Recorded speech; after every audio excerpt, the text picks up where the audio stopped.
Okay, so the next step is setting up some basic materials for the house, ground and water. I'm gonna start with the water, and it's gonna be a really simple material. So basically you want the diffuse to be very dark gray, maybe something like 2. You want it pretty reflective. Make sure you enable Fresnel, and the Fresnel IOR for reflections and refractions for water is 1.33. So set that up. That's good. Okay, let's move on to the refractions and increase the refraction value so it's almost completely transparent. I'm also going to enable the effect shadows option so it lets some light through it. Okay, so let's render and see. Okay, right now it's pretty smooth and pretty reflective. The next thing I want to do is add some tint to the water itself, and to do that I'm going to use the fog color and something blue-green, maybe like this should work. Okay, right now the fog is much too strong, and we can make it weaker by reducing the fog multiplier. Alright, let's reduce it further. So the multiplier depends on the scale of the object, not the scale of the scene, so you might have to experiment a bit with this value until you get a nice result. Okay, so it's almost transparent near the edge where the water is shallower, and it becomes more colored as it approaches the deeper areas.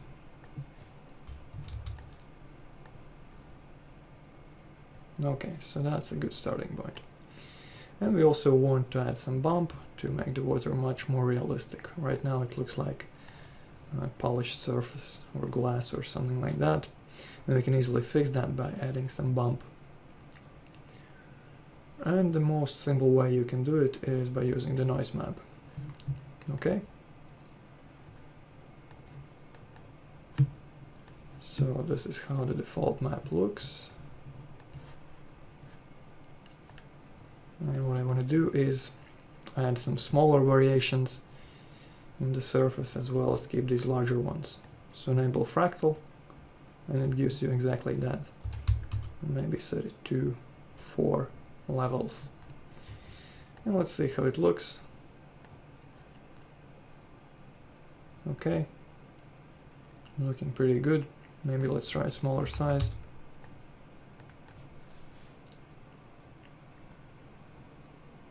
And that's quite nice.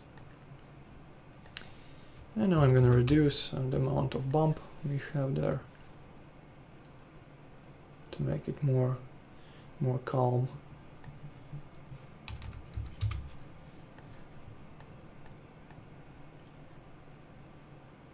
And that's pretty nice. Right, so that's our water material for now.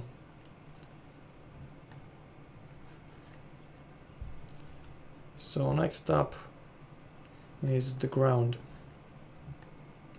And for ground, I want the ground to be covered with grass. And I want a nice sandy beach around this front area here and around the pond. So since we have a large area, it would be very difficult to create a single texture for it. So what I'm going to do is I'm going to use 2 tileable textures. One is the sand photo here, and the other one is this ground photo. And to blend them together, I'm going to use the vertex paint. And it's a great way to work these large areas, you know, with this vertex paint. Okay, so the way I'm going to do it is I want a higher density of vertices over here, where I'm going to use the vertex paint, and the rest can stay pretty low poly.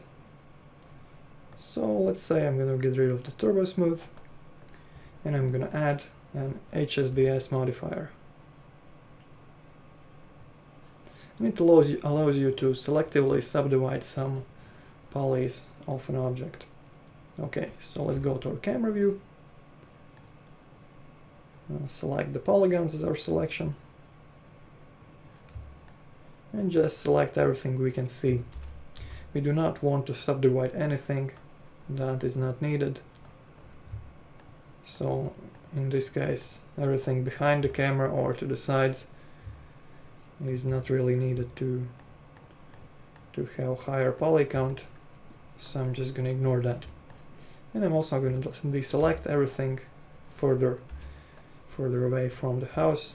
It doesn't need to have these sandy areas. It just has the grass. So basically what's left is something like this.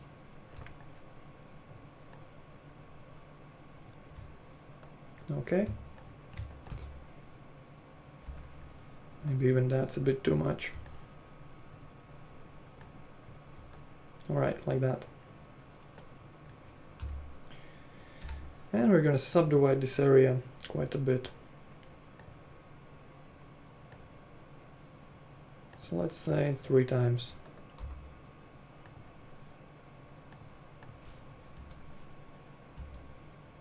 Okay, that's good.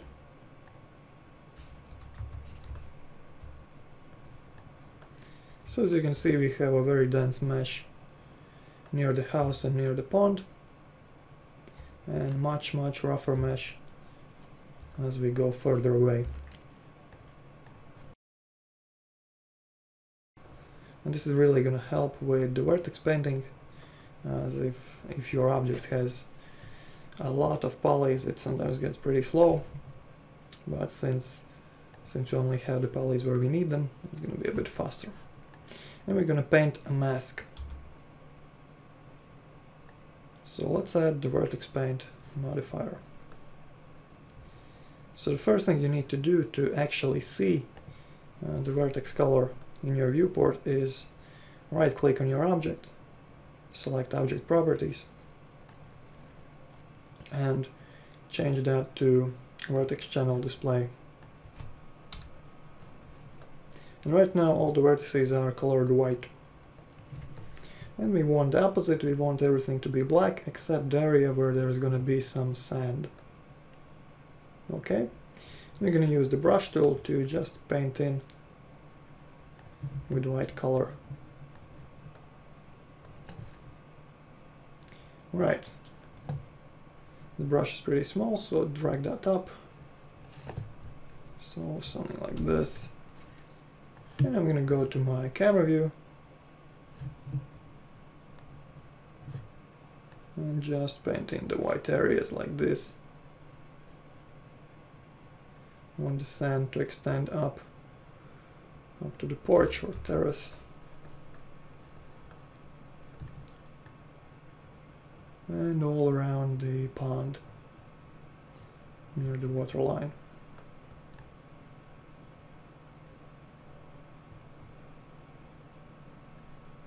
Okay, and inside the pond as well.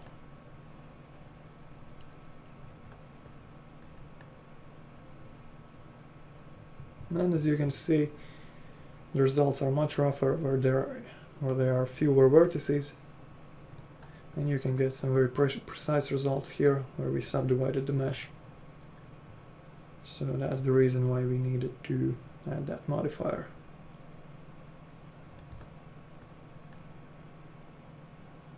Okay, nice and smooth.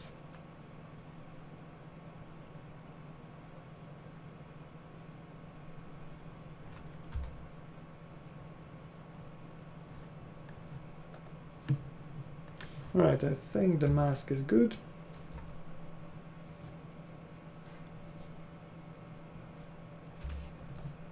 Maybe closer to the porch here. Maybe some sand around the house.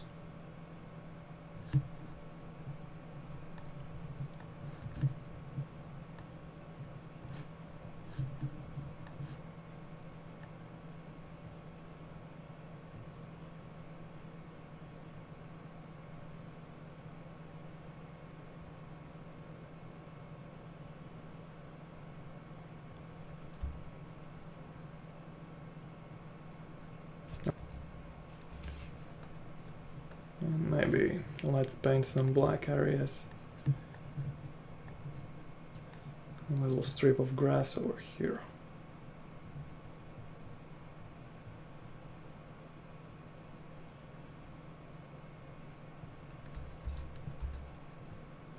Okay.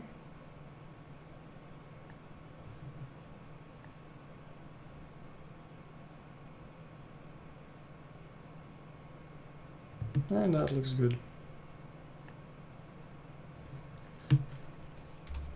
Okay. So we can change back to displaying the object without the vertex colors.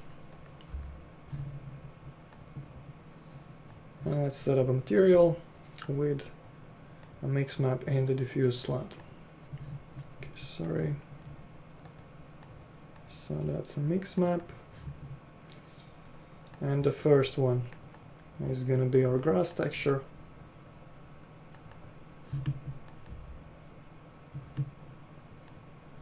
Okay, looks like we need to add a UVW map first. So just a basic planar map, like this would do fine. I think the scale is about right. Let's reduce the blurring to get a sharper render. And that's quite nice. Okay, and now we need to add the sand texture to this second slot.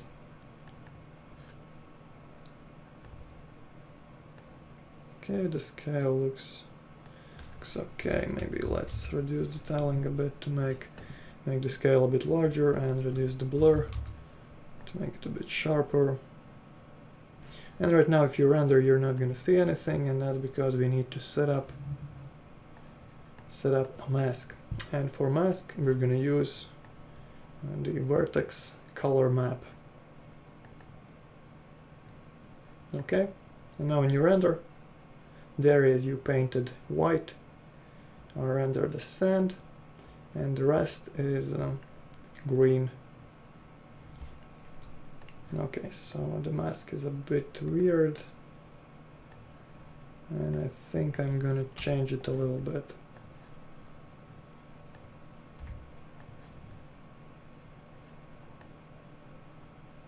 Okay, I'm gonna add more grass over here.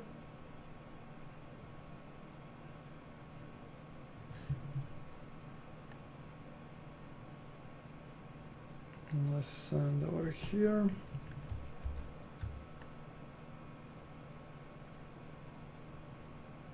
Just to make some nice smooth lines. And color some white over here to maybe bring the sand up there.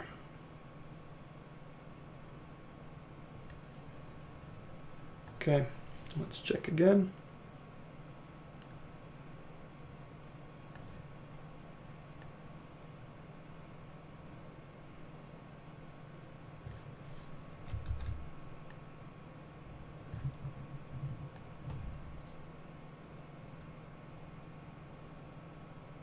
And that's quite good, I think.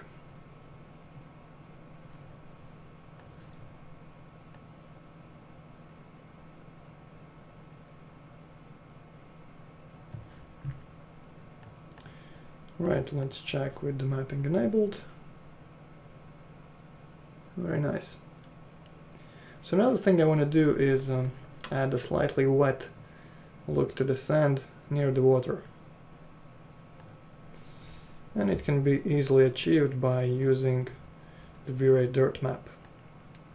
Okay, so you have your regular sand right here, and what you want to do is change the bitmap to vray dirt,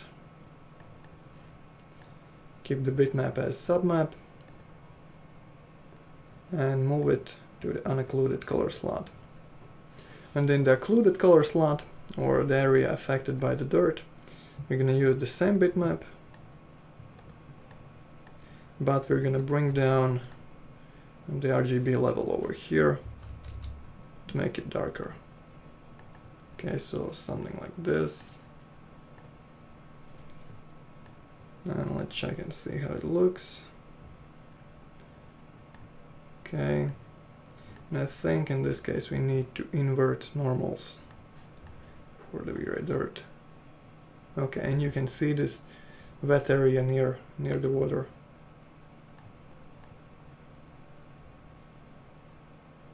So right now it's a bit too uniform, too smooth, and this is where the dirt radius comes in. And I'm going to use a regular noise map here, set it to fractal, re-render, and you can see a much more realistic result. Maybe let's increase the radius a bit. And for the fractal map, maybe let's reduce the size, let's say 50. And that's great.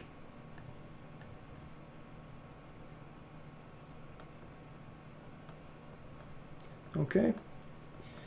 And the final step for our ground is adding some displacement only to the sanded areas. But to do that, first we have to create the displacement map. And it's a bit tricky for a texture with strong light direction like this one. In this case, the light comes from the top. It can be a bit tricky to create a reasonably realistic displacement map. But let's try. Okay, let's duplicate the layer, desaturate it. Okay, and try the high pass filter.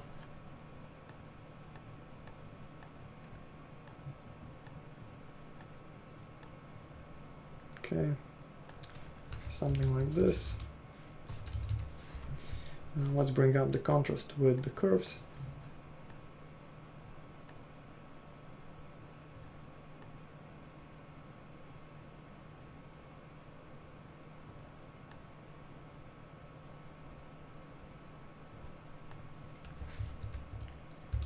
I'm going to select the lightest areas.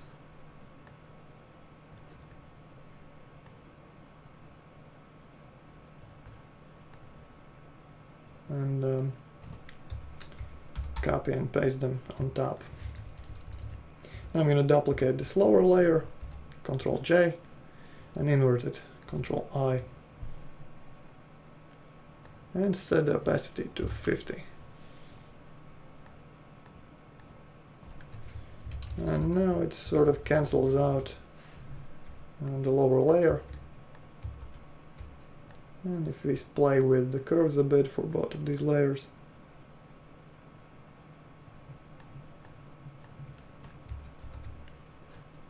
we can get a slightly more contrasty result.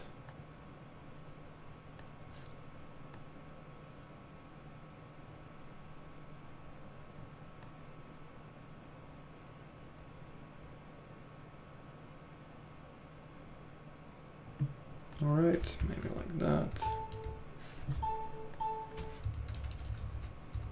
And let's merge them together and increase the contrast with the curves.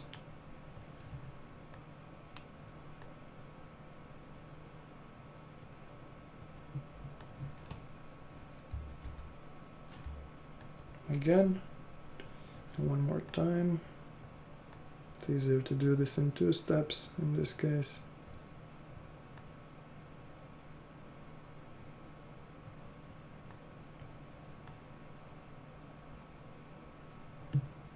Okay.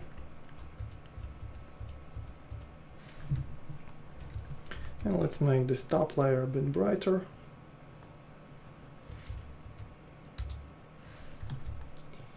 And duplicate it.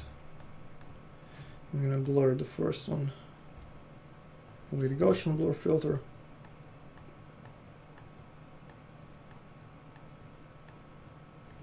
Okay. Unhide the next one, duplicate again, blur with a slightly smaller radius.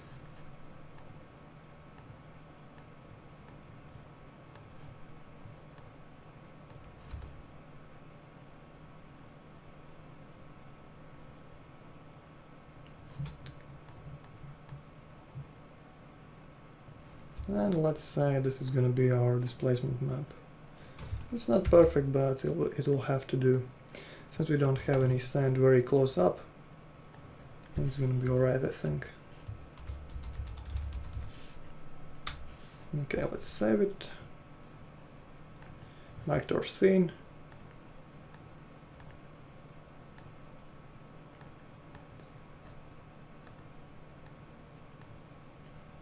And I'm gonna copy one of my sand textures to the displacement map slot. I'm just copying so I don't have to remember the tiling settings, and I can just swap the image to the displacement texture here. Right, and let's set it at 1 and see how it looks. You can actually just hide everything else to get a better look. So the displacement, as usual, takes quite a bit longer to calculate than just your regular renders. And it's much too strong at 1. So that means we have to try something like 0.1.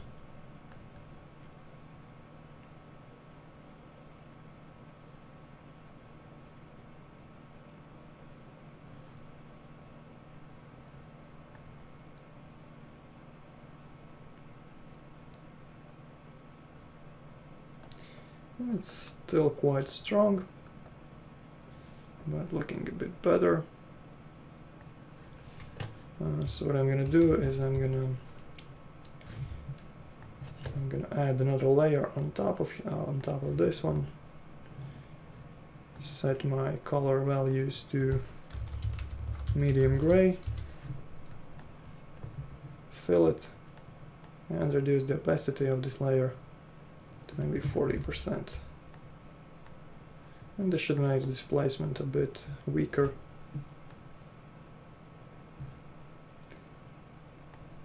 Let's see how that looks.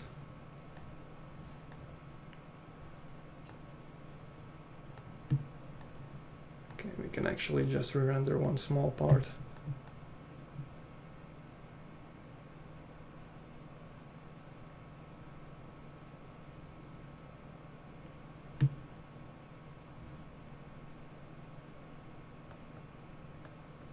Okay, that's a bit better.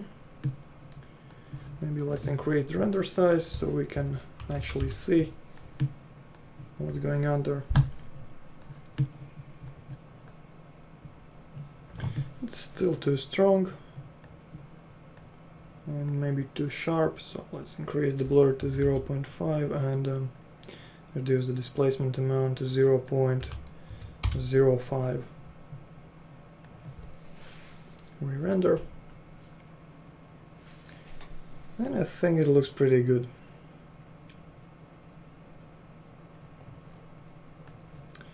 So the next thing we need to do is we need to get rid of the displacement over there where we have the grass. And how do we do that? We do that with a mix map again. So change your displacement map to mix. Keep old map as submap, and we want the sand displacement to be where the white areas are. So move it to the second color slot. And as the mix amount, we're going to use the vertex color mask. Sorry, that's vertex color, not vray color. Right. And now we should only have the displacement on the sand and not on the grass. Okay, so let's just render the whole thing and see how it looks.